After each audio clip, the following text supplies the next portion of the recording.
panjenengan panjenengan itu termasuk dalam kreatif minority.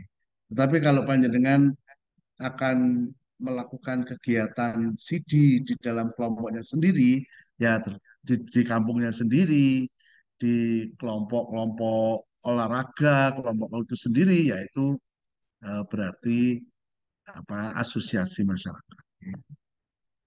Ada beberapa pendekatan community development yang mungkin bisa kita introduksi di sini.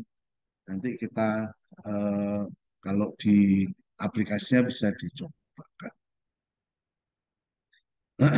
Nah, ini adalah upaya di dalam melakukan community development. Sorry. Yaitu ini garis hijau di tengah ini adalah garis yang merubah garis community development yang merubah dari situasi di ujung ini, di ujung bawah ini, yaitu situasi tidak bernilai, under value. Apa saja? Bisa bentuknya kemiskinan, bisa bentuknya kebodohan, bisa kalau politik ya eh, apa ya, bukan pemilih rasional tapi pemilih yang dibayar itu tuh under value. Anak-anak stunting, kematian ibu dan sebagainya itu under value. Nah, di dalam CD kita akan bermain dengan waktu ini yang waktu yang di bawah ini dalam rangka meningkatkan kualitas hidup. Nah, ini yang merah ini kekuatannya, jegrek. Ya. Nah, dalam merubah ini kita harus mengetahui dulu kondisi masyarakat, hambatan komunitas, kebutuhan komunitas. Kemudian dimasukkan dalam analisis. Nanti ada analisis stakeholder yang kita bicarakan ya. Ada RRA, Rural Rapid Appraisal, ada social mapping, ada analisis capability, ya itu akan masuk di dalam analisis ini. Oke. Kemudian dari sinilah kita menekankan tentang strategi dan pendekatan pemberdayaan masyarakat. Jadi ini adalah gambar eh, bagaimana kita bekerja ya, aspek teknokrasi. Nah ini saya taruh di atas tulisan bahwa itu harus dilakukan menggunakan empati. Ya, keterlibatan panjenengan secara total di dalam masyarakat itu untuk melakukan transformasi. Perubahan dari under value ke value.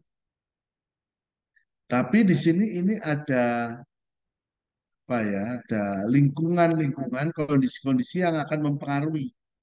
Jadi tidak cukup dengan pengetahuan kita saja terhadap masyarakat itu bagaimana, kebutuhannya bagaimana, terus kita rubah. Tapi ada nih sistem negara ini dan sistem politik negara. Ada negara-negara yang otoritarian, di mana negara itu memberikan atau melakukan dominasi yang besar. Ya, negara otoritarian itu ya kayak kita Orde Baru lah, atau di Korea Selatan, Ya, Korea Utara Korea ya. Utara, Utara Ya itu. itu kan sangat luar biasa. Jadi memang penguatan masyarakat ini, penguatan komunitas ini itu relevan dengan nilai demokrasi. Pada negara-negara yang non demokratik itu memang ya masyarakat tidak punya pilihan kecuali hanya mengikuti saja. Nah, memang ada perdebatan. Nanti akan saya kasih video ya, Pak. Satu tokoh yang berbicara tentang CD ini, eh, yang sangat mempengaruhi itu, kalau menurut dia, adalah sistem ekonomi politik. Ya, jadi bukan sekedar politik, tapi ekonomi politik. Jadi menurut dia, kalau di Korea Utara itu kan komunis, kemudian menjadilah otoritarian. Terus kalau demokrasi itu kayak di Amerika. Cuma di Amerika itu walaupun demokrasi, juga di Indonesia walaupun ada demokrasi, tetapi sistem ekonomi politiknya mengikuti kapitalis. Pada sistem kapitalis, ini bisa jadi menjadi penghalang di dalam kegiatan Sidi mengaktifkan, menguatkan masyarakat. Kenapa? Karena dalam sistem kapitalis, modal dan berbagai sarana-sarana penting itu dikuasai beberapa orang saja. Dan kapitalis yang serakah itu akan menghancurkan kehidupan-kehidupan masyarakat. Ya, seperti Rempang misalnya. Rempang itu kan kapitalis yang masuk, investasi. Masyarakat adat digusur. Ya. Istilahnya kata mereka tidak digusur, dipindahkan. Nah, sama dengan digusur. Dipindahkan, relokasi. relokasi, itu dikasih tanah, dikasih kerjaan, dikasih sangun, tetapi kehidupan adatnya itu hilang. Nah, mereka komentarnya begini, yang investasi itu. Lu kan sama saja kan tambah enak. Dipindah tapi dikasih tanah, dipindah dikasih modal, dipindah kan lebih enak gitu. Apa yang rubah orangnya itu loh tetap aja sama dan kampungnya juga sama. Maksudnya kampung yang sama itu struktur rumah di kampung yang baru itu sama. Apa yang hilang kata dia. Nah, itu mereka tidak memahami bahwa ada yang hijau di bawah, nilai-nilai budaya, nilai-nilai adat, kebiasaan, patron, klien, itu dalam ratusan tahun itu sudah terbangun kuat di dalam kehidupan masyarakat. Ya, misalnya aja kalau di Jawa yang kita misalnya mengadakan apa namanya Selam- itu Selamat, eh, selamatan Pak. selamatan ya selamatan atau bersih desa gitu itu kan ke punden, ke kuburan. Nah itu kuburannya orangnya dipindah, kuburannya dibuang, padahal itu kuburan leluhur gitu kan yo jadi masalah perang kayak di Ponorogo gitu. Poinnya Pak, adalah bahwa eh, negara, sistem politik, kapitalisme, ya budaya masyarakat itu berpengaruh pada upaya-upaya kita untuk membangun komunitas. Mungkin komunitasnya kecil sebuah desa gitu ya, atau Rempang yang jauh sekali di sana. Tetapi negara Jakarta kita ikut serta intervensi ke situ. Nah ini yang kita sebagai seorang CD spesialis harus apa namanya, mengantisipasi. Monggo kalau ada pertanyaan, komen. Derajat dan sewu yang Nggih, eh, kita kan tahu Korea Utara itu otoritarian, pakai banget lah katakanlah. Nggih. nggih, Dan akhirnya entah betul atau tidak, tetapi secara ekonomi kita tahunya di media-media mainstream itu Korea Utara ketinggalan begitu nggih, ekonominya. Tetapi China, ya Tiongkok, Republik Rakyat Tiongkok yang juga sama-sama komunis gitu kan, komunis dan ya terkenal juga Xi Jinping itu otoritarian gitu, otoriter. Tetapi secara ekonomi bahkan bisa mengalahkan Amerika yang demokratis. Nah, ini melihat dua dua ideologi yang sama, dua negara tapi dengan ideologi yang sama, tapi secara ekonomi berbeda jauh. Pak ini tadi mungkin yang disampaikan Pak Derajat tadi ini bukan hanya sekedar politiknya, tetapi ekonomi politik. Apa mungkin dari situnya. Jadi secara ekonomi ada yang bilang bahwa Tiongkok itu lebih liberal daripada Amerika gitu untuk ekonominya. Tetapi kalau Korea Utara memang kita kita tahu ya komunis, ya otoritarian dan sebagainya gitu lah. Jadi yang satu ketinggalan jauh komunisnya gitu ya. Tapi yang komunis yang satunya yang RRT ini malah justru menguasai dunia gitu. Itu apa gara-gara tadi secara ekonomi politik begitu atau seperti apa Pak gambarannya? Nggih, matur nuwun. Ya, sebenarnya eh, bisa dibandingkan juga tidak hanya Korea Utara dan Cina ya, tapi juga Arab Saudi. Arab Saudi itu kan basisnya agama ya, Islam. Yang di dalam klaim agama Islam itu tidak kapitalis. Dibandingkan dengan misalnya eh, Pakistan atau di Pakistan lah. Ya sama sebenarnya. Tapi praktek ke ekonomi politiknya beda. Indonesia misalnya. Indonesia itu kalau dilihat dari Undang-Undang Dasar 45, kita sebenarnya sosialis, ya, sosialis Pancasila gitu. Ya, Itu Indonesia. Tetapi sosialis. dalam prakteknya itu kita lebih cenderung ke kapitalis. Ya. Nah, itu memang eh, nanti kalau ada kuliah teori pembangunan ya, saya akan diskusi juga tentang itu. Tapi begini, jadi ada pergeseran pada eh, apa ya orientasi ideologi di berbagai negara. Di Inggris misalnya itu adalah negara sosialis. Jelas itu di Inggris negara sosialis. Oh. Di mana kalau negara sosialis itu cirinya produk-produk yang penting dan menguasai hajat hidup orang banyak itu dimonopoli negara. Gitu. Kalau kapitalis itu negara sekecil mungkin. Jadi dimainkan oleh pasar semua. Negara hanya mengambil yang pasar tidak suka. Yang dilihat oleh pasar itu tidak menguntungkan, maka negara masuk di sana. Begitu negara masuk di sana, misalnya bangun jalan tol ya, itu kan negara yang mengambil alih. Karena kalau saya bangun jalan tol, itu kemungkinan keuntungan di masa awal kecil sekali.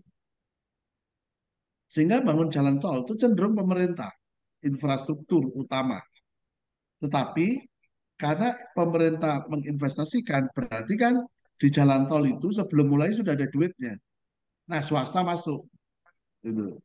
Swasta masuk. Jadi eh, itu kayak modal sosialis tuh pokoknya yang penting-penting itu negara. Kemudian nanti yang nggak penting baru swasta. Kalau di negara kapitalis, apa saja swasta yang tidak dimau swasta itu negara. Nah, gitu. Kalau negara komunis, semuanya negara, gitu. Hmm. Semuanya negara. Nah, cuma di dalam ekonominya itu yang bervariasi. Panjenengan bisa baca buku judulnya The Third Way, Jalan Ketiga dari Anthony Giddens. Bukunya kecil itu ya.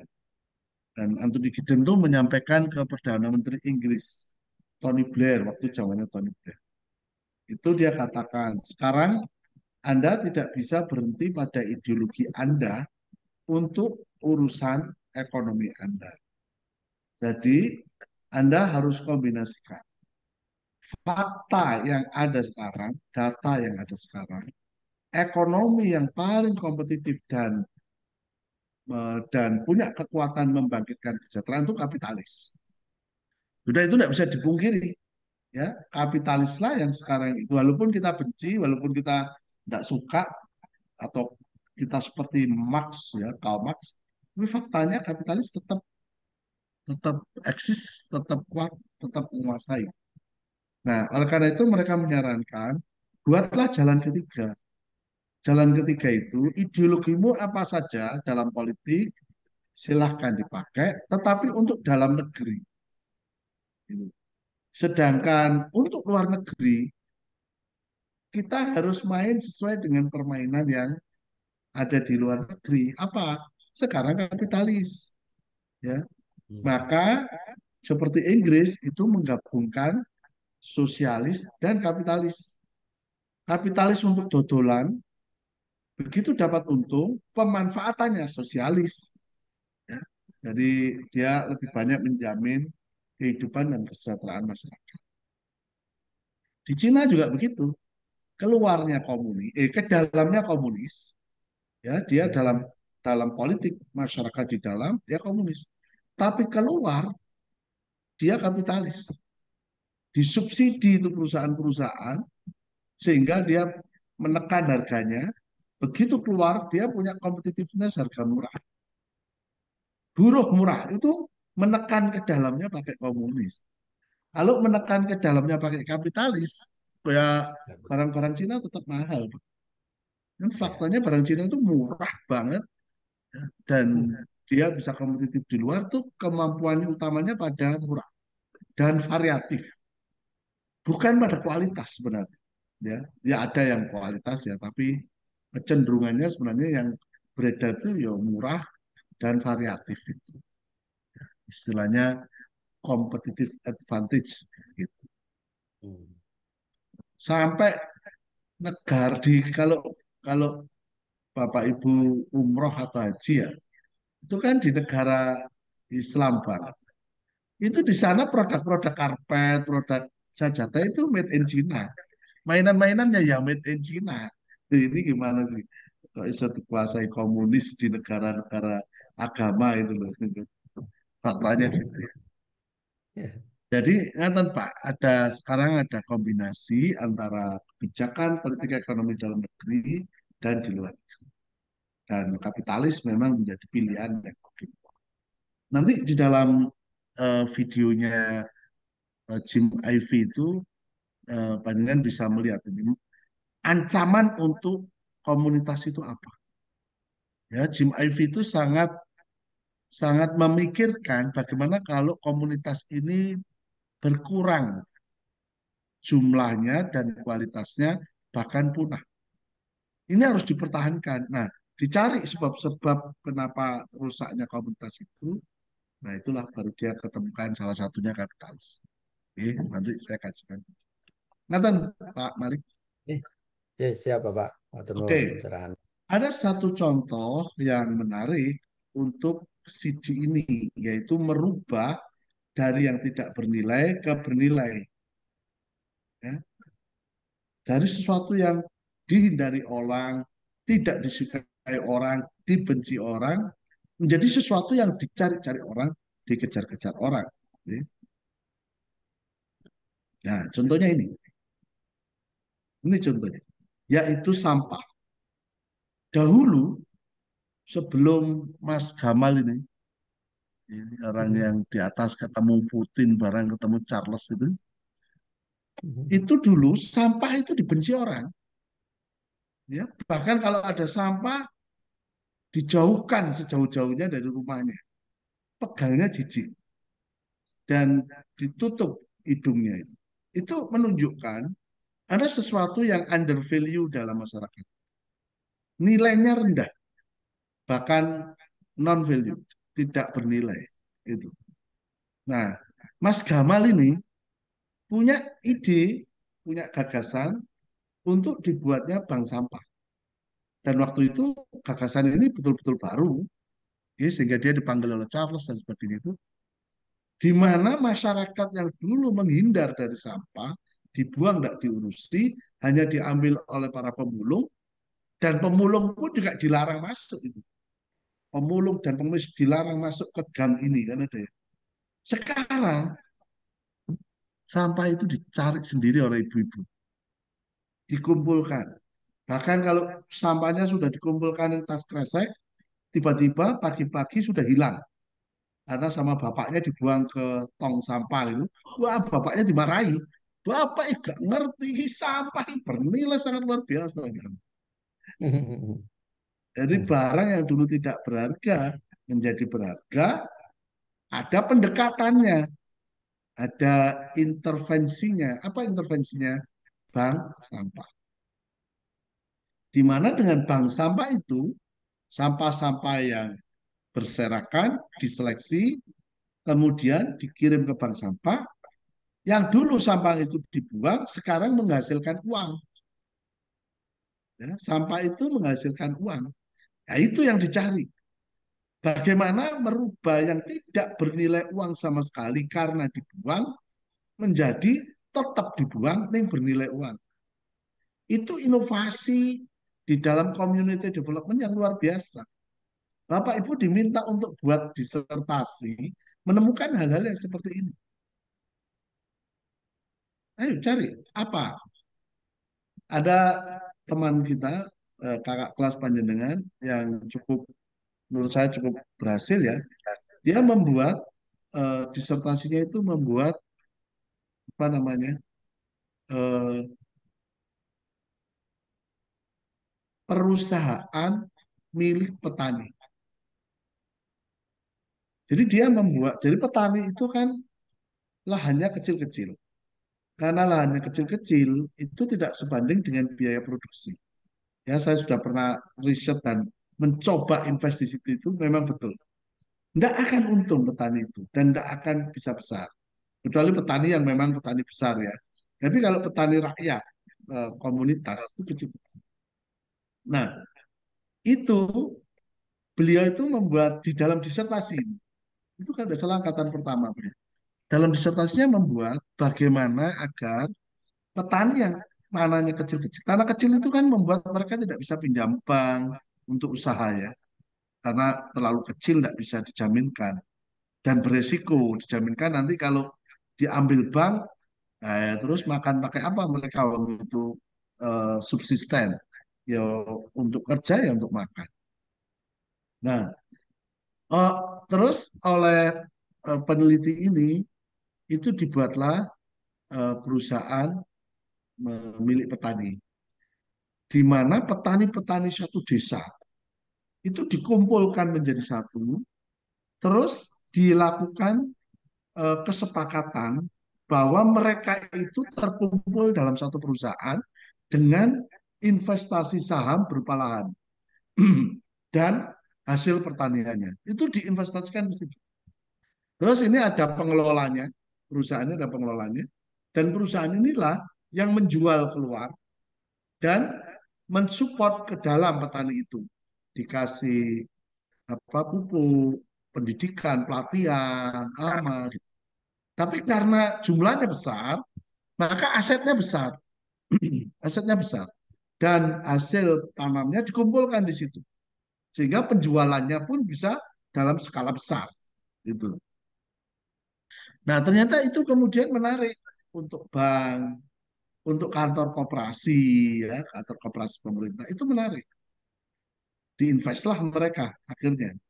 Nah, ketika diinvest, mereka kemudian bisa buat usaha lain selain pertanian, buat pupuk, buat kandang, buat apa sebagai pendapatan bersama yang kemudian dibagi secara bersama. Gitu. Dan ide gagasannya direspon sangat baik ya. Pertama kali itu yang saya tahu dia direspon oleh World Bank. World Bank sama Kementerian Koperasi, terutama World Bank ya. World Bank merasa ini bagus, kemudian dia didampingi, kemudian dia diminta untuk mengembangkan ke beberapa wilayah, beberapa provinsi di Indonesia, sehingga dia punya kantor eh, sekretariat bersamanya di Jakarta. Kemudian dia diadopsi juga oleh Menteri Koperasi, dan Menteri Koperasi ada model pembiayaan, terus model pembiayaannya itu yang digunakan di dalam eh, usaha badan, namanya Badan Usaha milik milik Petani, bukan perusahaan milik petani, Badan Usaha milik Petani, BUMP. UMP. G. Nah, itu eh, boleh nanti panjenengan bisa mengundang beliau ini untuk diajak diskusi piye ceritane, disertasi dulu piye kok terus kok dadi ngene, itu bisa gitu ya. Sampah ini juga kan hebatnya itu karena tidak sekedar masyarakat itu datang ngasih sampah dapat uang pulang, tidak itu dia. Eh, Beliau Pak Gamal ini kan dokter ya, jadi dia membuat mereka yang menjual sampah katakan dapat 100%, itu tidak semua uang dibawa pulang. Jadi ada 20% atau berapa itu dipakai untuk simpanan dalam koperasi. Sehingga bank sampah ini juga dimiliki masyarakat. Ya, itu kayak Grammy Bank. Jadi masyarakat yang menjual itu sekaligus menjadi pemilik karena dia menyimpan eh, apa namanya? Menyimpan uang itu gitu. Terus eh, sebagian lagi dipakai untuk asuransi kesehatan. Karena beliau punya puskesmas, terus dia punya klinik ya di bank sampah itu, sehingga ibu-ibu ini kalau sakit tidak mampu bisa ke klinik itu gratis. Lah bayarnya dari mana? Ya dari sampah itu. Itu sehingga sampah ini punya nilai penting, punya nilai strategis yang bermanfaat untuk komunitas. Itu yang itu yang dimaksud strategi ini ya. Bagaimana menggeser yang hijau ini dan yang merah ini dari tidak bernilai menjadi bernilai. Nah, monggo panjenengan sebagai eh, intelektual ya dalam CD ini, ayo penelitian, ayo cari inovasi. Kalau di disertasi namanya kebaharuan. Ayo cari kebaruan, cari novelty sehingga eh, bisa bisa membuat seperti ini lah. Gitu. Oke. Nah, untuk melakukan ini memang diperlukan kalau kita karena kita pelajar ya, intelektual ya, kita perlu strategi ya. Ini beberapa tokoh yang aktif di dalam community development ya. Ini David J. Curtin ini lama sekali. Saya masih mahasiswa S1 dulu sudah baca ini. Lama ini ya. Dia menggunakan konsep community based management. Manajemen berbasis komunitas. Ini pernah saya terapkan waktu pasar pasar gede di Solo terbakar. Jadi tahun berapa ya? Tahun lama itu 97.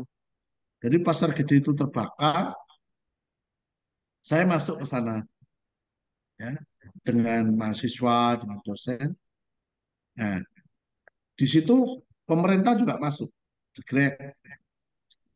Terus kami katakan ke pemerintah, dinas pemerintah, ayo bagi tugas. Anda menyiapkan pembangunan gedungnya, kajiannya, macam-macam. Saya yang noto masyarakatnya. Karena masyarakat ini kan tercerai-berai, panik. Ini kan harus ada yang mengelola, harus ada yang menenangkan. Nanti mereka akan masuk ke pasar, ya mesti gegeran. Terus mereka nanti melihat rancangan pembangunan, ya pasti gegeran. Gitu ya. Nah itu kita coba atur agar masyarakat ikut serta dalam pengelolaan itu. Akhirnya ya disetujui ya, walaupun tidak eksplisit menyetujui surat gitu, tapi kita oke di sana. Nah, sehingga kemudian kita masuk ke sana, kita cari di pasar itu siapa sih yang bisa memimpin. Itu penting ya. Ini prinsip yang kemarin kita diskusikan namanya community organizing. Siapa masyarakat bisa memimpin? Cari, cari, cari, cari. Apakah juragan, apakah pedagang, apakah siapa? Ternyata kita menemukan kuli kuli panggul, yaitu orang yang pekerjaannya dari truk ada apa yang mau dijual itu dipinggul sama dia, ditaruh di dalam pasar. Ternyata anak ini memang pintar, suka baca koran, dan diskusinya enak, dan berani ngomong kemana-mana. Terus itu kita minta, kita dampingi untuk melakukan pendataan, untuk melakukan pemisahan, macam-macam itu kita dampingi ya. Nah, sekarang jadi anggota partai ya. Gitu. Lulusannya SMP ya. Itu. Yang lain yang terkenal juga adalah Robert Chambers ini, Putting the Last First. Dia mengajarkan pada kita agar mengutamakan apa namanya orang-orang yang tertinggal. Jadi jangan kita itu datang sebagai orang yang hebat ya, tetapi datanglah sebagai fasilitator, mendengar orang-orang yang tertinggal, terpinggirkan, marginal, beri mereka kesempatan untuk ikut merencanakan. Terus metodenya pakai soft system ini dia. Nah, ini kemarin saya usulkan eh, pertama kali dipakai oleh Mbak siapa ya lupa saya. Nanti kapan-kapan kalau ikut seminar disertasi bisa ketemu Mbak siapa? Oke. Dia meneliti tentang CSR untuk difabel, untuk masyarakat difabel. Menggunakan. Apa jenengan juga harus sudah siap-siap ya. Judul disertasinya, bahannya harus siap.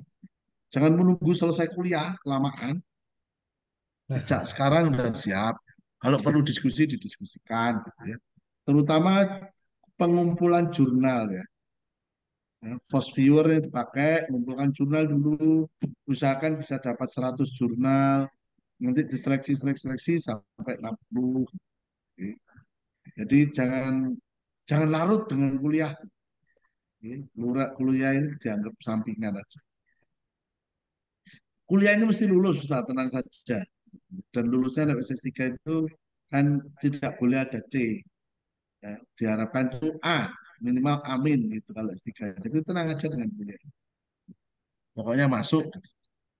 Nah, ini adalah eh, para aktivis pemberdayaan masyarakat di Indonesia ya.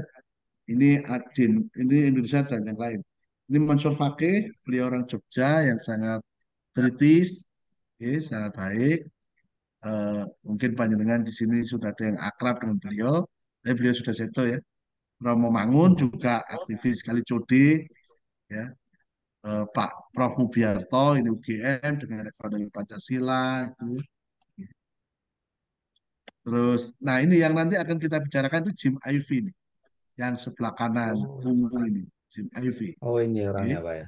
Ya, Jim Ivy ini yang mengemukakan prinsip-prinsip di dalam CD. Ya, Sidi. kemarin kan ada yang bertanya, kapan, apakah ini disebut CD atau tidak gitu ya. Nah, Jim Ivy ini yang mengemukakan ada 27 prinsip di dalam CD. Ya, ada CD itu harus memperhitungkan ekologi, CD itu harus memperhitungkan demokrasi, CD itu ya itu dia ya. Nanti atau besok bisa kita diskusikan. Baik, itu introduction-nya. Nah, dan kita akan berhadapan dengan berbagai situasi kerusakan ekologi komunitas. Komunitas itu kemarin saya jelaskan kehidupan bersama.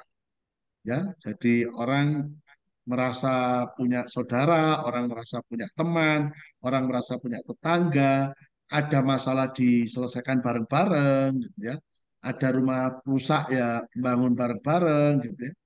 Nah, kebersamaan ini itu sangat penting. Panjenengan bisa bisa rasakan antara panjenengan hidup sendiri dan punya saudara. Hidup sendiri itu maksud saya yang biasanya di rumah itu bersama keluarga, bersama saudara, terus sekarang kos di Solo ini sendirian. Enak mana? Ya enak kos Pak, bebas ini ya. Beda kalau itu ya. Ini. Pur Pak, Jadi anak kos. Siapa lagi Pak Pur? Joko Joko Neh, Mas. Joko, Joko Dokodo. Kuliah sendiri juga, Pak. lihat sendiri ya. Nah, jadi komunitas itu sangat penting, Pak. Karena komunitas itu menjadi penjamin sosial panjenengan, penjamin sosial. Misalnya aja coba yang saya tahu di Islam ya. Misalnya orang itu mati miskin, itu kalau tidak ada komunitas dan komunitasnya itu tidak punya norma yang menyatukan mereka, miskin gitu, itu ya mati geletaan gitu, Pak, membusuk lama-lama. Tapi karena Langsung ngubur. komunitas itu diberi tanggung jawab. Kalau ada orang mati, kudu didusi, siapapun dia, nggak peduli siapapun. Kudu dimandikan, kudu dikafani, kemudian dibawa ke kuburan, kemudian ditanam. Itu kewajiban sosial yang orang sendiri yang mati itu tidak tahu. Kalau kita masih hidup mah bisa kita usahakan ya. Kita sakit ya ke dokter, balik duit, pinjaman koperasi masih bisa. Nah kalau kita mati ya apa siapa yang bisa ngurusi apa kita bisa ngurusi diri sendiri tidak bisa. Nah di situ fungsi komunitas. Oke. Komunitas kita stres juga bisa keluar. Paling enggak bulan-bulan akhir kayak hari ini nih ya komunitas penting sekali ya. Pinjaman sana kayak pinjaman sini gitu. Itu tanggal cici tak bayar. Nah, itu komunitas biasanya. Nah ini gambaran bagaimana dulu sentuhan dengan orang, tatap muka orang itu menghidupkan kita. Sekarang pakai HP begini anak-anak itu berkumpul tapi tidak bersama-sama. Ya. Berkumpul mereka itu. tetapi pusat perhatian tidak di antara mereka, tapi pada masing-masing. Itu namanya berkumpul, tapi tidak bersama-sama. Sedangkan kalau yang ini berkumpul dan bersama-sama, karena semua orang punya tujuan yang sama, orientasi yang sama. Ya, nah, ini misalnya dulu bisa makan bareng-bareng, sekarang nggak usah lah beri Gojek, udah langsung dapat itu. Oke. Nah, dalam skala yang lebih besar di negara itu krisis komunitas itu nyata ada. Oke. Nah, disinilah perlunya membangun kembali komunitas, mengaktifkan kembali komunitas. Karena di komunitas itu ada energi, ada kegembiraan, ada jaminan, gitu ya. Ada satu, saya pernah bimbing mahasiswa dari S3 ISI, Institut Seni Indonesia itu dia meneliti di dalam apa namanya teorinya tentang gaya hidup. Jadi semangat hidup, etos hidup, hidup semangat gini, nggak ngelokro, nggak usah-rasan. Itu menurut teorinya mengatakan bahwa permainan itu memberikan daya hidup. Jadi sekolah terus serius kayak gini itu bahaya. Bahaya. Bahaya, betul. Selain sekolah, pokoknya kon mikir terus. Harus ada permainannya. Dolan itu harus ada ya. Ya, kalau sekarang di Solo ya ke Sekaten sana itu penting untuk Hmm. daya hidup. Kalau terlalu kerja terus, hampir 90 atau 80% kematian itu ya karena pengaruh kerja. Baik langsung maupun tidak langsung. Gitu. Jadi aja Ampun Pak, serius-serius. Gimana anaknya Pak? masih kecil, anaknya masih kecil-kecil ini. Nah, makanya harus daya hidupnya besar. Itu diperoleh dari bermain menurut teman-teman seni ya. Makanya orang Hmm. seni itu Pak, walaupun bekerja melukis, walaupun bekerja nyanyi atau apa, itu dianggap sama dia hobi. Jadi kayak mainan Hmm. gitu. Nggak dianggap sebagai pekerjaan. Nah, jadi makanya dia sangat sangat tergantung pada mood dalam jiwanya. Kalau nggak mood ya ditinggal kalau dia. Gitu. Kalau kita mood gak mood ya nyambut gawe, yang gawe paper ya baca jurnal ya. Gitu. Oke, eh, ini ada arah perubahan tapi nanti aja kita bicarakan. Ini pendekatan-pendekatannya ya. Beberapa pendekatan, ada community intervention, ada livelihood model, ada capability model, ada market access model, dan ada yang lain-lain. Kalau dalam disertasi, monggo boleh memilih yang lain. Terserah. Nah, saya hanya jelaskan beberapa contoh saja yang disebut pendekatan CD. Dan ini nanti kalau panjangan disertasi atau tesis ditaruh di teori. Ya. Tapi harus tahu, oh ini livelihood ini, capability ini. Dan sebagainya. Oke, kita masuk yang pertama. Namanya community intervention. Ini yang paling awal. Ya, pendekatan kemarin kalau tidak salah ada yang bertanya ini ya, Pak Malik atau siapa kemarin?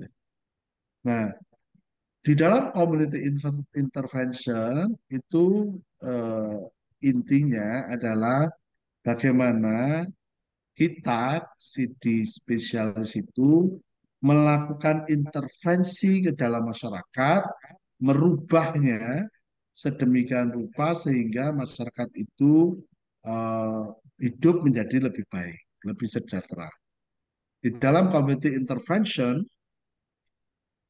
itu ada model pengembangan masyarakat lokal, ada model perencanaan sosial, ada model aksi sosial. Ya, kalau panjenengan ikut apa dulu namanya itu ya, eh, mandiri, apa zamannya Pak SBY itu namanya, NPM Mandiri, Bapak. PNPM Mandiri. Nah, PNPM Mandiri itu mencoba mengkombinasikan itu. Perencanaan sosial juga dipakai oleh dia ya, masyarakat lokal, pengembangan masyarakat lokal, aksi sosial juga dipakai. Jadi di sini itu masyarakat tuh diintervensi, ya istilahnya bukan intervensi. Kalau di kita istilahnya pendampingan, Hmm. difasilitasi. Maka perlu seorang fasilitator yang profesional. Seorang profesional ngerti. Itu mulai tahap perencanaan, ya tahap perencanaan itu sudah diintervensi, didampingi, bagaimana agar masyarakat bisa merencanakan. Nah, itu diadakan. Terus setelah perencanaan, mereka akan mencari modal untuk bisa bekerja di situ. Ya, kalau PNPM itu dari bantuan internasional lewat pemerintah ya. Tetapi pemerintah tidak ikut campur PNPM itu. Ya, full fasilitator. Dan fasilitatornya direkrut dari masyarakat dan berjenjang, berjenjang. Ya, banyak sekarang yang masuk partai. Nah, itu kemudian mereka melakukan eh, apa intervensi sosial melalui itu. Ini contohnya banyak sebenarnya ya, terkait sama lingkungan, terkait sama apa. Nah, itu yang dilakukan. Oke, intervensi sosial ini enggak ada yang spesifik ya, karena ini pendekatan-pendekatan yang lain. Nah, yang agak lebih spesifik ini namanya livelihood eh, model atau kepanjangannya livelihood sustainable framework atau model. Ini banyak dipakai untuk pertanian juga, perkotaan ya, banyak sekali dipakai di perkotaan.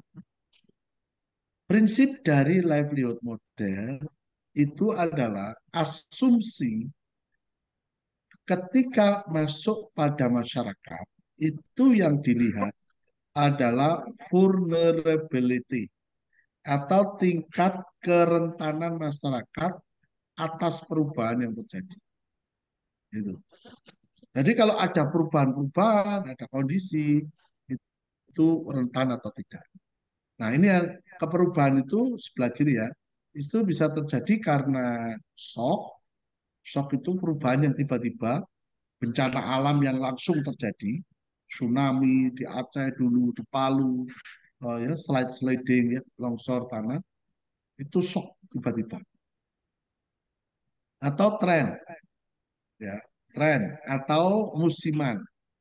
Ya kayak sekarang ini musim kering di beberapa tempat terbakar hutannya di Gunung Bromo, ada mau manten malah kau bong kabeh itu ya. Nah, itu musim itu ya. Nah, musiman ini akan menyebabkan ada kerentanan. Ya, misalnya saja kalau saya pegawai negeri, tiba-tiba anak saya sakit flu karena sekarang masanya flu. Ini flu-nya serius, harus ke rumah sakit.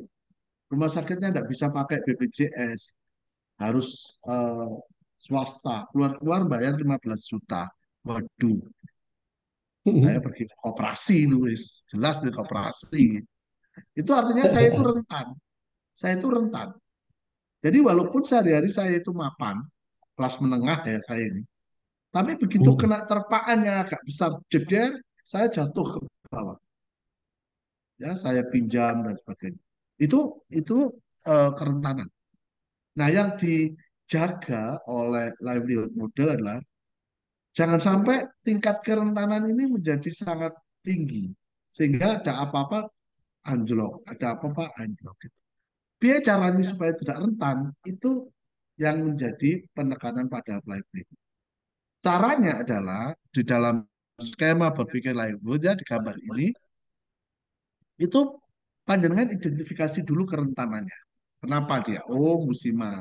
Oh, kalau musim di sini itu kering, nggak ada air. Jadi mereka nggak ke sawah. Kalau nggak ada ke sawah, alternatifnya apa? Yang lain. Nggak ada ternyata di desa ini. Akibatnya apa? Mereka pergi ke kota. Ketika mereka pergi ke kota, selama perjalanan dan mencari pekerjaan di kota seminggu, keluarga dan istrinya tidak makan. Ya, untuk makan mereka pinjam ke bank plecit. Dan itu nanti akan dibayar kalau suaminya bayar. Jadi ketika suaminya pulang dan membawa uang, habis untuk bayar utang itu. Nah, ini kerentanan yang akan terus terjadi. Nah, maka panjenengan pelajari dulu Kemudian coba dibicarakan terkait dengan support pendukungnya. Nah, apa supportnya? Di sini disebut sebagai livelihood asset. Livelihood itu apa ya? Livelihood itu sejahtera, gitu. Livelihood sejahtera. Nah, ini di sini ada aset yang harus diperhitungkan karena aset ini pendukung ketika dia mengalami jatuh gitu ya.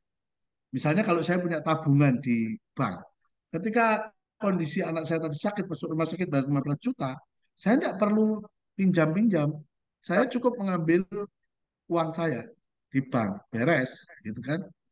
Tapi kalau punya, kalau tidak punya gimana? Nah, maka di sini ada berbagai capital yang harus dimanfaatkan. Kalau saya tambahi satu capital lagi. Ya, ada financial capital, uang yang dia miliki, ya, atau akses ke lembaga keuangan. Jadi kalau tadi saya punya uang tabungan, itu berarti saya sudah punya livelihood, jaminan kehidupan yang baik dari dari apa jenis dari tabungan saya. Tapi kalau tabungan saya tidak punya, minimal saya punya akses ke bank atau ke koperasi yang setiap saat bisa saya pinjami. Karena kalau tidak ada itu, pasti saya pergi ke bank legit. Kalau sekarang bank legit apa namanya? GoPay apa namanya? Eh, ya Pinjol. pinjaman online lah, pinjol, Ojol. Pinjol. ojol kalau sekarang. Ya. Karena ojolnya gampang banget. Nah, ini financial aksesnya gimana? Akses pada bank, akses pada pinjol, akses pada ini itu kita kaji semua. Terus ada N, natural, alam. Ya, oh di situ ada sungai dan sungainya banyak ikannya. Diambil, bisa itu. Itu dibuatlah strategi-strategi pengolahan alam. Kemudian human capital. Keterampilan dia, kecerdasan dia.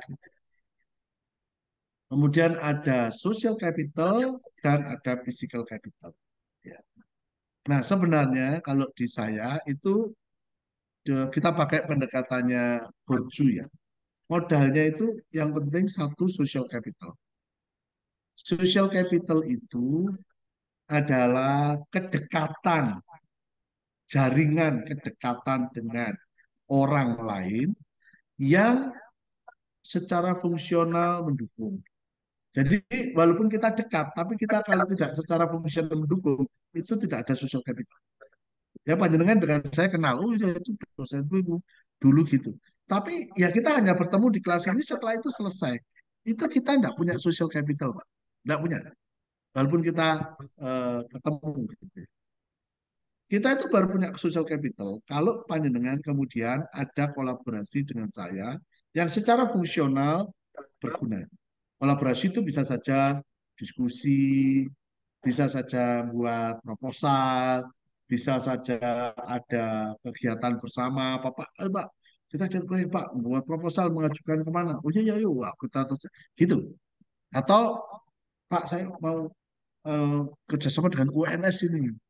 Pak dosen bisa bantu Pak menghubungkan dengan WR Pak. Oh iya, iya bisa. Nah, kayak fungsi begitu itulah yang kemudian disebut eh, social capital. Jadi tidak hanya kenal. Kalau kenal saya juga kenal sama Pak Jokowi kenal, tapi tidak ada apa-apa. Ketemu Pak Jokowi ya mungkin tanya dia Bapak siapa gitu. Jadi tak kenal. Kalau Nah itu keluarga Pak Jat, keluarga bisa pasti nggak? Pak, pasti Pasti ya. social capital. Barangkali Dan misalnya ini keluarganya pelit tuh, tanda kutip gitu, nggak sama sekali nggak membantu secara fungsional. nah, kalau kita punya jejaring dengan orang lain dan kita sebenarnya bisa mendapatkan dukungan dari sosial itu, tetapi ternyata tidak mendapat dukungan, gitu ya. Ya, punya saudara, mas, mbak, gitu ya. Itu bisa Ya, dikerjain dan dikerjain ini, tapi mereka tidak mau dukung kita. Itu namanya oke. defisit social capital. Itu Pak. Oh, Jadi tapi tetap tetap social sosial kapitalnya tetap Bapak ya. social capital cuma defisit. Ada yang Oke. surplus, ada yang defisit Pak. Itu. Nah, kalau Ya. panjenengan menemukan defisit, ya kudu ditandani. Ya. Jadi tidak ada social capital Ada social capital surplus, ada social capital defisit. Gitu. Yang memang sudah ini dulu koncoku lho seangkatan dulu nggarap ya bareng-bareng. Saiki bareng wis Iya. dadi rektor ya gak direkan belas. Nah, itu defisit, Pak. Itu Oh. defisit. Iya, iya. Sudah. Ya, saya punya teman Pak Pur ini, direktur defisit tuh. Nah, iya. Kurang pendekatan itu. Defisit. Nah, terus ada lagi modal budaya, Pak. Kalau di sini disebut modal capital ya. Modal budaya itu orientasinya pada transformasi pengetahuan ke skill. Itu. Jadi masyarakat itu punya skill apa, punya pengetahuan apa. Mungkin masyarakat itu punya pengetahuannya, tapi tidak ditransfer ke skill. Nah, saya sering menemukan ini di mahasiswa. Nah, siswa saya S1, itu saya ajari macam-macam tuh pengetahuannya banyak. Ya, misalnya saya ajari etnometodologi. Ini adalah cara bagaimana kamu berhubungan dengan orang lain. Jadi jangan jadi orang pendiam. Karena kamu punya ilmu itu, ilmu itu. Tetapi sampai lulus tetap ada pendiam. Ketemu orang ya ngeredek gitu. Mau ngomong dengan orang asing yang ngeredek. Berarti pengetahuannya tidak dirubah dalam skill. Di situ juga ada defisit, Pak. Ya, jadi defisit apa namanya modal budayanya. Karena banyak pengetahuan yang tidak ditransfer dalam skill. Harusnya pengetahuan dirubah dalam skill, skill dirubah dalam produksi output. Apakah dia bentuknya menghasilkan produk, apakah jasa layanan, itu terhubung, terhubung gitu. Nah, tapi banyak ini. Panjenengan itu sekarang dengan saya ini menghasilkan pengetahuan ya. Kalau panjenengan nanti ketika ketemu masyarakat mau melakukan development, ternyata tidak menggunakan teori-teori yang kita pelajari. Ini gaya akal sehat, yaitu namanya defisit ya. Defisit. Oke. Yang bagus adalah ilmu seperti ini kemudian bisa menjadi skill, baik bicara maupun bergerak ya. Nah, itu modal. Jadi ada di luar ini itu ada yang social capital ada di sini, itu ada modal budaya, terus ada eh, namanya adalah modal simbolik. Kalau modal simbolik itu terkait sama reputasi, ya reputasi. Jadi panjenengan itu misalnya ketemu Pak Derajat dari jarak jauh, wah Pak Derajat deh, wah ini, wih, saya ngalih-ngalih, mau ketemu Pak Derajat baru diberi pertanyaan repot tuh repot, ngalih-ngalih, weh. Itu defisit saya, modal simbolik saya defisit. Gitu. Tapi kalau panjenengan misalnya ketemu Pak Jokowi, wah, ayo golek Pak Jokowi datang, ayo kita cari, wah salaman tak, gak apa. Nah, misalnya ya, itu berarti ada karisma. Karisma itu modal simbolik yang positif, Hmm. yang surplus. Itu. Nah, panjenengan bisa mengukur surplus atau defisit. Ya, panjenengan coba keluar ketemu sama anak S1, guya-guyu anak S1-nya suka atau enggak. Kalau enggak suka ya defisit. Kalau suka ya surplus. Nah, modal-modal ini harus diidentifikasi untuk dicari manakah yang bisa mendukung, manakah yang tidak bisa mendukung. Ya. Kalau tidak bisa mendukung semuanya, ternyata mereka malah pergi ke Jakarta, di desanya tidak ada dukungan semua, maka kita sebagai apa namanya, sebagai CD spesialis, kita melakukan perubahan-perubahan ini. Peraturan kah, kelembagaan kah, itu kita rubah sedemikian rupa sehingga mereka punya pilihan-pilihan alternatif hidup yang lebih banyak. Pilihan-pilihan pekerjaan yang lebih bervariasi. Poinnya adalah pilihan-pilihan. Jadi orang itu jangan hidup dengan satu satu pekerjaan, ya. Tapi harus punya berbagai alternatif ini, itu. Sehingga kalau satu nanti vulnerable, jatuh, dia ditopang sama yang lain. Ya. Nah, cuma jalankannya yang satu Anda sendiri, yang lain coba kolaborasi dengan yang lain. Jika kalau kita sendiri yang jatuh, kita masih disupport dengan orang lain. Ya, tiba-tiba kita sakit, nggak bisa apa-apa, mandek. Tapi kalau kita kerja dengan orang lain, kita masih akan dapat support dari orang lain itu. Nah, jadi keberagaman di dalam alternatif kehidupan inilah yang eh, ingin dicapai. Nah, Bapak Ibu, ini yang pertama, nanti ada lagi capability ya, kemudian ada lagi market base, nanti kita bicarakan. Sampai di sini dulu, monggo siapa yang ingin diskusi, tanya, silakan.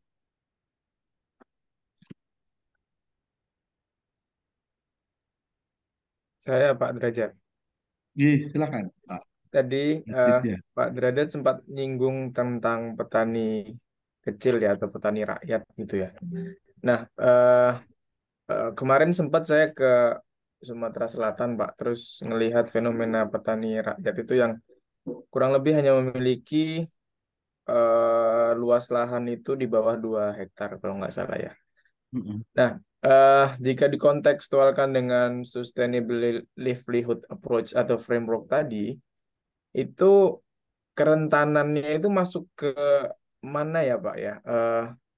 Yang shock kah atau yang apa tadi? Ya, apa tadi Pak? Petaninya apa tadi? Petani kecil Pak. Petani kecil. Kalau dikontekstualkan dengan livelihood framework barusan, itu kerentanannya itu masuk ke dari 3 ya, yang shock, terus stationary tadi ya, itu masuk ke yang mana nih kira-kira apa namanya kerentanan bagi petani kecil itu.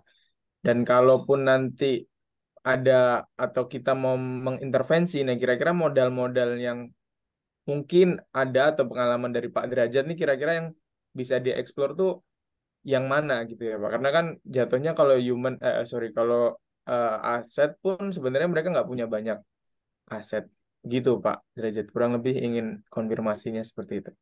Oke, saya eh, eksperimen sekitar, ya saya baru berhenti sekitar 2 bulan yang lalu.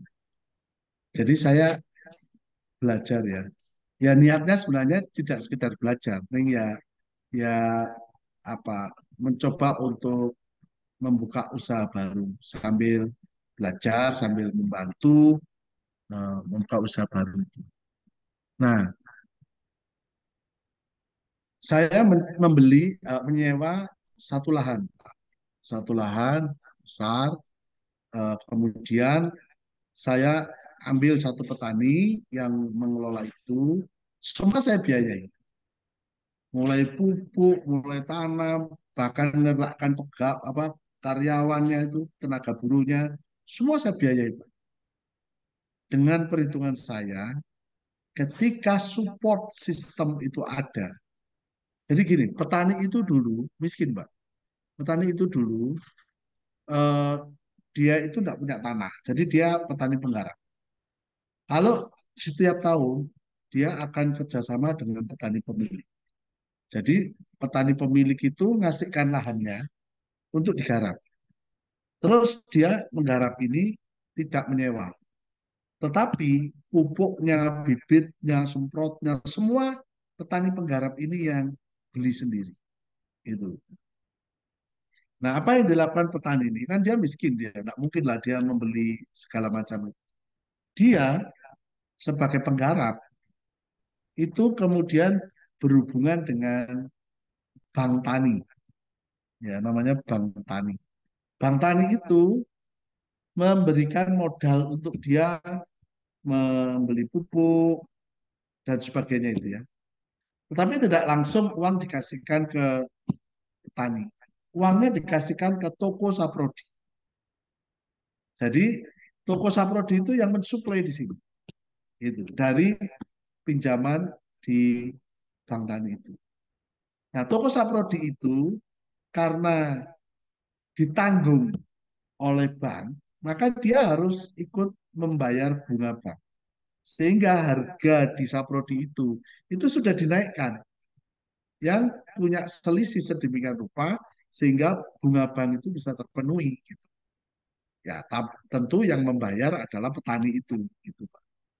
Nah, itu kita pelajari, Pak. Sudah terjadi sistem seperti itu sehingga harganya murah, harganya mahal. Akhirnya ketika dia panen, dijual, panennya biasanya ditebas. Ditebas itu langsung dibeli orang tengkulak gitu ya, Pak. Tidak dibawa ke penggiling, terus padi dijual. Karena kelamaan kalau itu. Dijual, itu dibuat bayar bank tani itu. Sisanya sedikit. Bayangkan mereka itu kerja itu sekitar satu panen itu 3 bulan. Itu hasil sisa yang dia bawa pulang, bersih tanpa hutang. Itu 300.000. Paling mahal, paling banyak yang dia peroleh, 600.000. Ya berarti kan sebulan dia cuma dapat 200.000. Itu nggak bisa hidup mereka. Nah, saya pelajari itu. Terus saya bereksperimen, Pak. Sekarang, bank taninya itu kita buat. Saprodinya kita buat. Saya kasih modal. Oh, modalnya itu tidak banyak. Modalnya tidak banyak. Saya kasih modal. Dia beli ke Saprodi, harapannya harganya turun. Kan sudah tidak nanggung bunga, Pak. Harganya turun. Ternyata, saya baru hitung terakhir. Ternyata ketika dia beli di toko Saprodi, barangnya itu tidak turun harganya. Ini sudah kerentanan ini, Pak. Ini satu gejala kerentanan di mana dia tidak punya kemampuan akses negosiasi di pasar tawar-menawar. Karena dia tidak punya pilihan. Gitu. Kalau dia tidak beli di Saprodi itu, dia harus beli di Saprodi yang lebih jauh lagi dan itu repot. Gitu. Nah, kemudian dia tanam. Itu ternyata proses seluruh biayanya itu dari pupuk, karena dia beli di Saprodi semua, pupuk dan sebagainya, sampai harga jual tebas, itu dia tidak punya posisi tawar. Gitu. Ini yang saya sebutkan tadi, kapitalis mempengaruhi kultur, kebiasaan masyarakat mempengaruhi, gitu. Itu sudah berjalan bertahun-tahun dan ternyata ketika akses pada modal itu kita berikan, tetap aja polanya seperti itu, sehingga kosnya besar.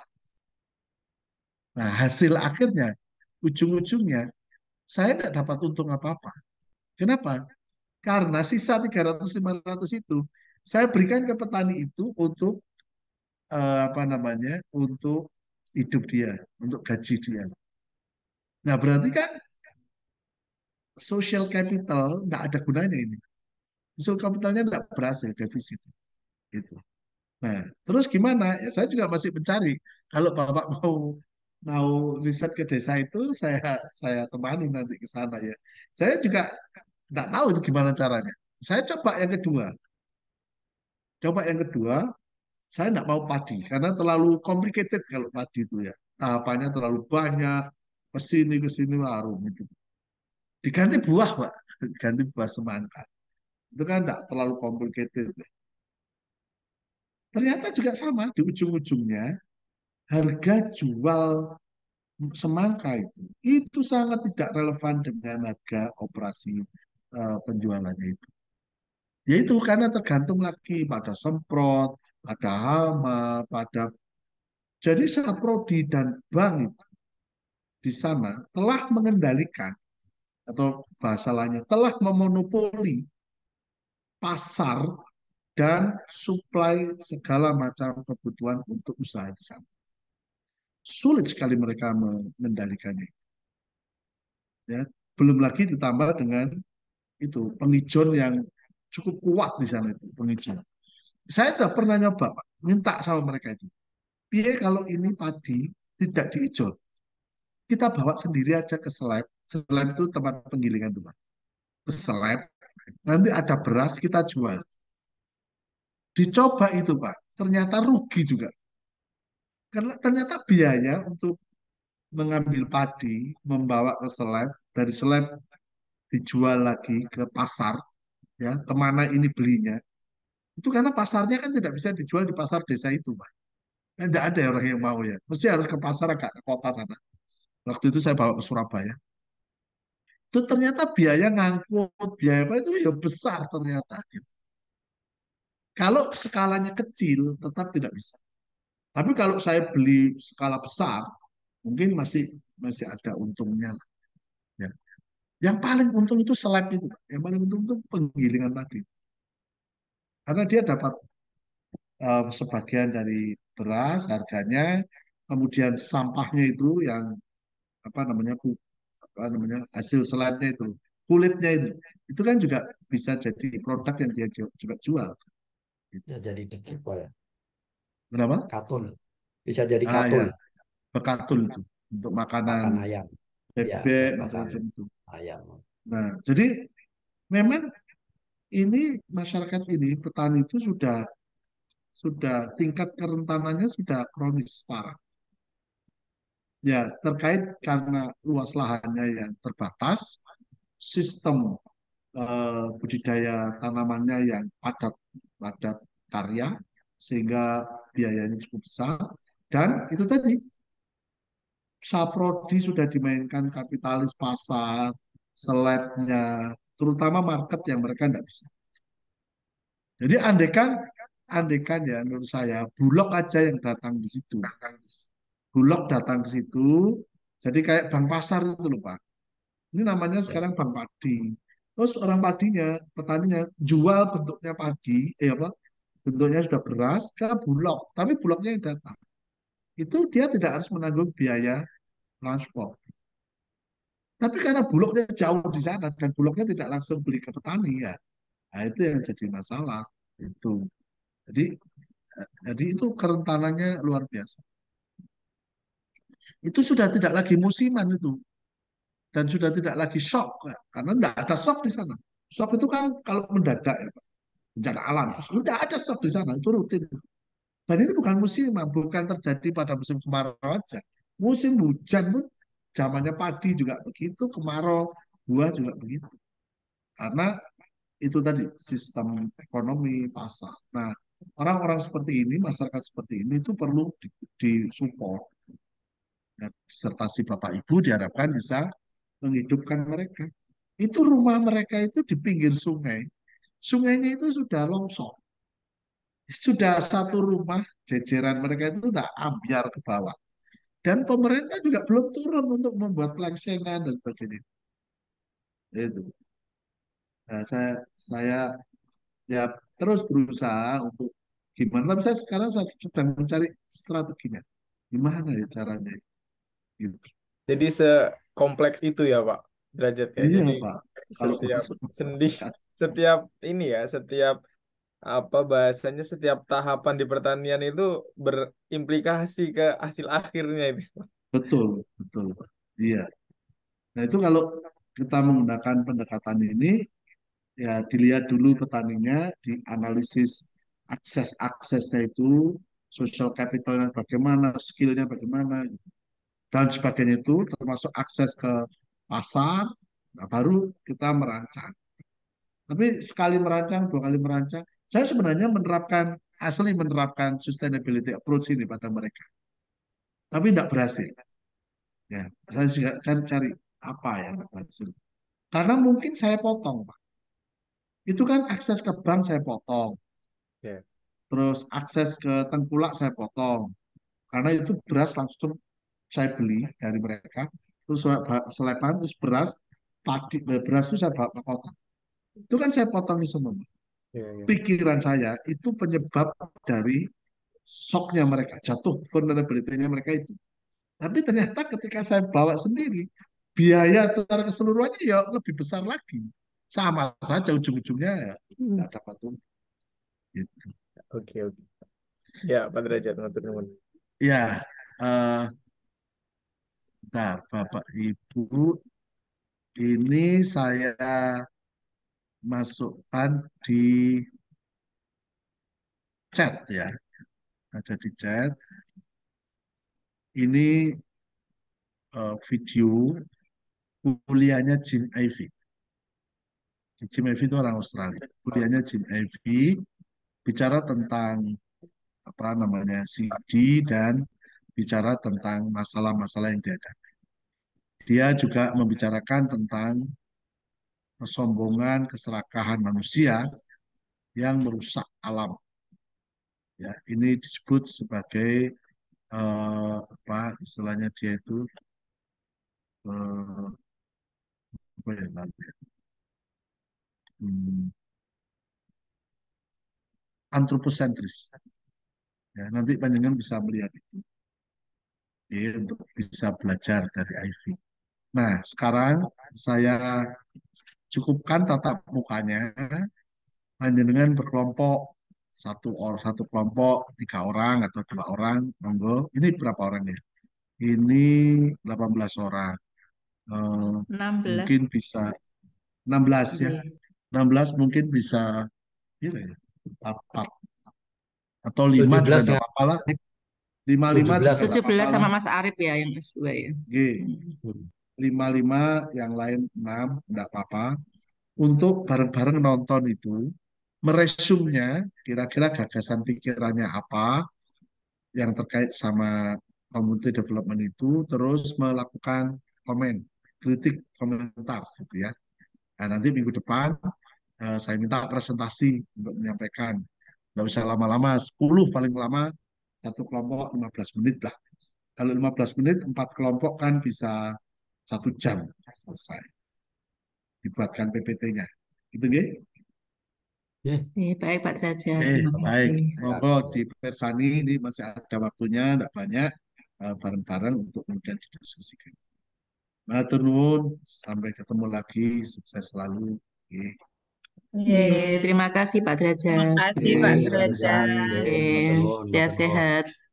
Amin. Amin. Iya, moga Pak. Iya, matur nuwun, Pak. Terima kasih Pak Abdul Malik. Absennya belum? Absen di Aman. OTW anu ya? Belum dibuka. Belum Absen, Pak. dibuka OCW-nya, Bu. Absennya belum dibuka ya? Iya. Absen Mungkin Pak manual presensi. aja ya. Presensi yo, Presensi. si ajari karo Prof AA lo. Lupa lagi loh. Atau screenshot aja Bu ya. Mungkin. Pak Abdul Malik nggak absen, nggak masuk. Sudah absen tau berarti. Jadi nggak masuk. Ya, saya delok film Baik. bareng-bareng yuk nobar. Mas Malik itu Pak Derajat masih di Zoom ya? Ya, Masih. Pak Derajat pasti di Itu Zoom. berarti Kita di satu video terus dibuat ini semuanya sama mereview mereview itu. video itu sama. ya. Heeh. Terus Ya. kelompoknya 5 gimana kelompok, ini? oke. Kelompoknya yang bagi PJ-nya siapa ini? Pak anu ya, Pak Pur ya, siapa PJ-nya? Pak Malik. Bukan. Pak Yang Malik. kelompok lah. Pak Derajat itu absennya belum. Absennya ya Pak Malik. Udah Bisa dibuka. Udah, keluar. oke. Udah. Oke. Ini Kelompok laki-laki sendirikan aja sekali-kali ya. walah ngapa dadak gender gitu loh Pak. Aduh, Jan. Loh. Laki-laki itu Ya, Mesti kayak pingin ayam wae cara senengane Pak sing Malik toh, Pak. senengane golek ayam wae nyucut ayam anu jago. ayam jago wae wah jan. Pagi-pagian tetap di atas ya. Ya pakai senengane ku di atas wae. Kesetaraan gender ya Pak. Ya iki kok ora krungu ya Mbak kan jenenge seperti ini sambil ini les suaranya.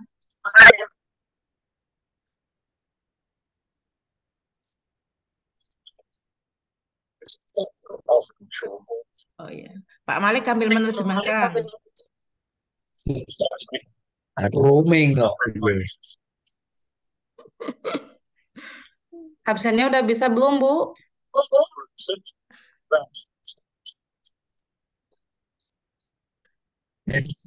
Lulus bahasa Inggris itu hanya Belum bisa absennya Bu. Belum bisa. Surabaya.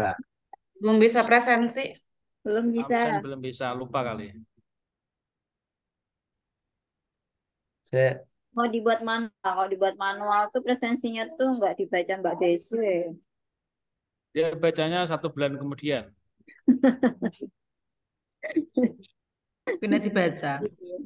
Harus Iya. Aku dibawa, ya Pak video nih. harus dibawakan tempe keripik ini minggu depannya.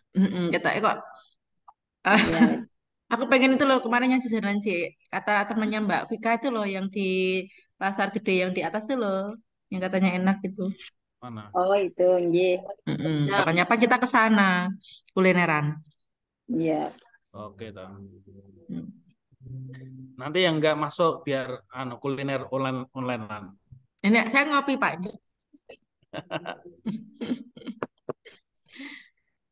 Saya nggak kopi ini. Soalnya nggak fokus besok kan tanggal merah.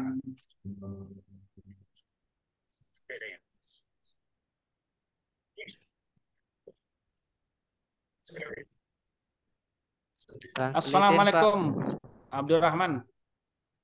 Waalaikumsalam. Ya Hayu, ya Qayyum. Alhamdulillah, selamat pagi. Assalamualaikum Pak Abdurrahman. Assalamualaikum warahmatullahi wabarakatuh. كيف حالك في هذه الصباح يا أخينا المحبوب؟ Alhamdulillah. Kaifa halukum? نحن أيضا بخير وعافية. Alhamdulillah. Alhamdulillah. Wah, Mas Arif PTS terjemahan itu. متى إلى الإندونيسي؟ Indonesia. نعم Indonesia emang ya? إلى سولو. Gila Solo. Week inshallah. Week. Tensiku naik kita ya. Inshallah. Okay.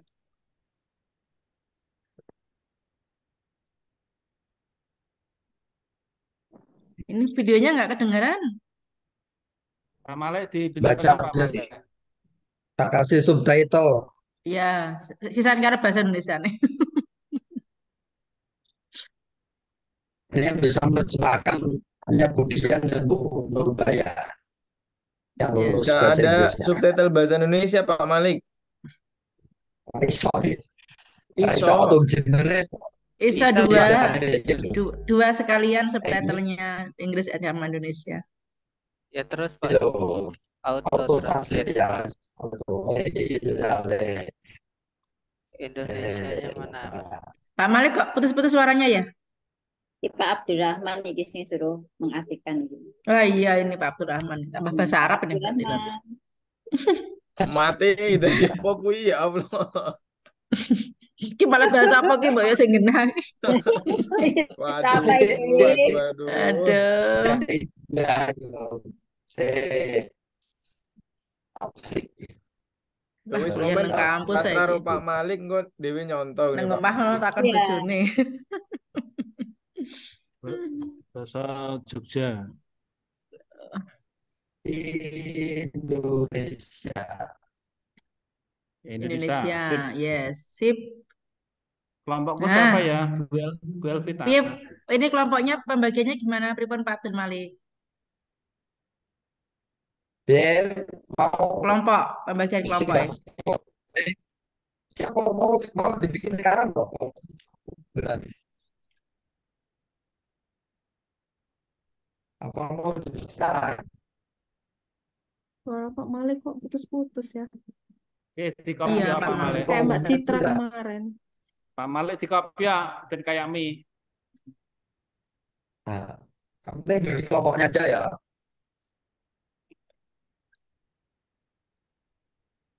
Di Bikin kelompok. anu Pak di grup nanti di info di grup berapa kelompoknya siapa Oke aja. ya, di grup ya. Iya. Oh, ini laki-lakinya berapa? 1, 2, 3. Nah, laki-lakinya diratani Pak. Nek ojo kaya Pak Pur Hadi Iya. mah malah dadekke siji. Akalnya 5 ya.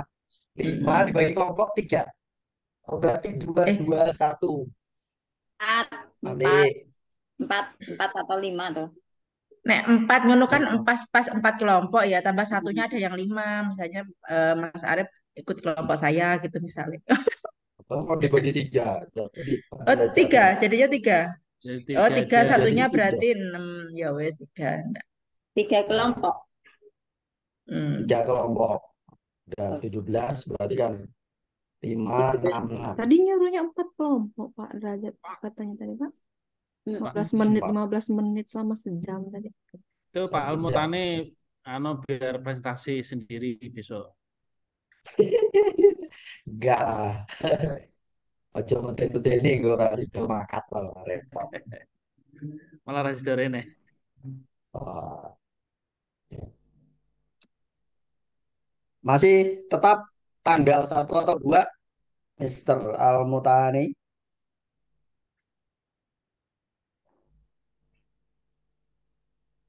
Bahasa Inggrisnya kapan ke Solo kita? Beli kapan ke Solo beli? Mana ini? Ya. Pak Kapan masih ya apa? BLVK Mas itu Arif Pak. sing iso ngomong. Mas Arif ngomong jadi ke Solo tanggal 1 atau 2 gitu. Mister Mutani. Siapa, Pak? Jadi ke tanggal 1 atau 2 Pak Abdurrahman Al Mutani. Jadi berangkat ke Solo, Mister Abdurrahman tanggal 1 atau 2.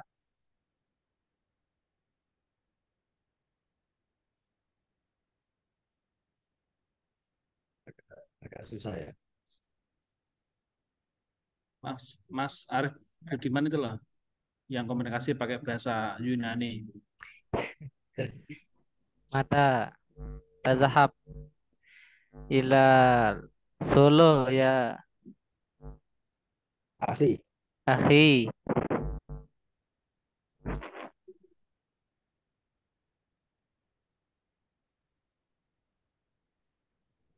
Abdurrahman piye?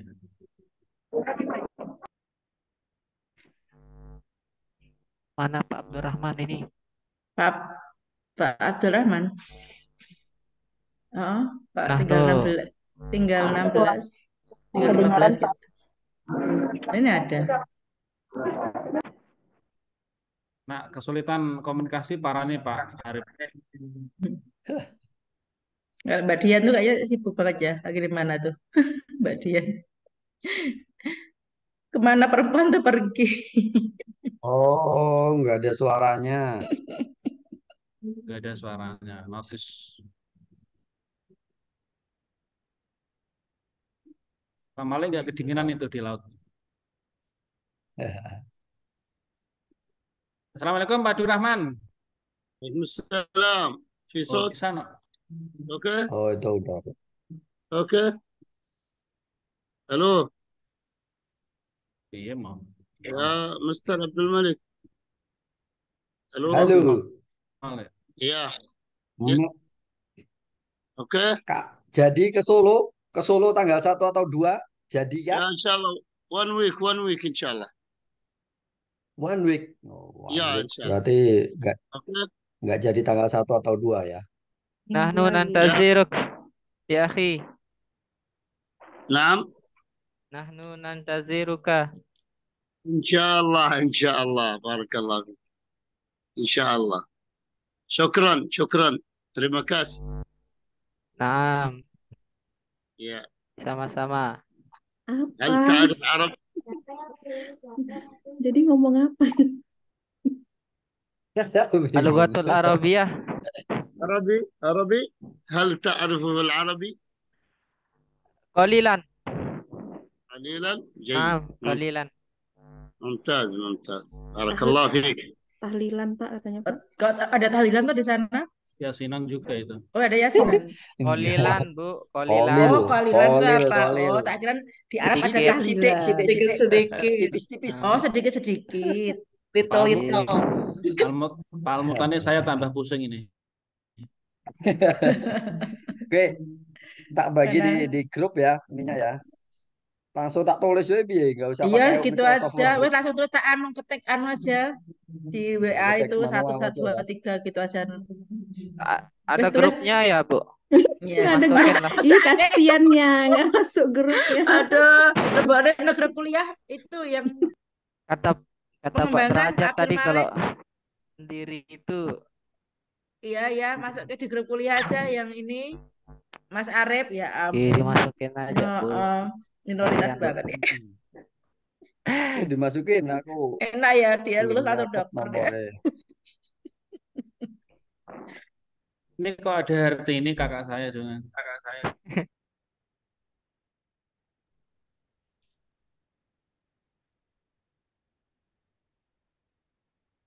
Sarapan yuk. Ini loh, Pak, kopi loh Mana Pak. sudah? Katanya jenengan mau kopi. Sudah ini setelah ini sudah kah?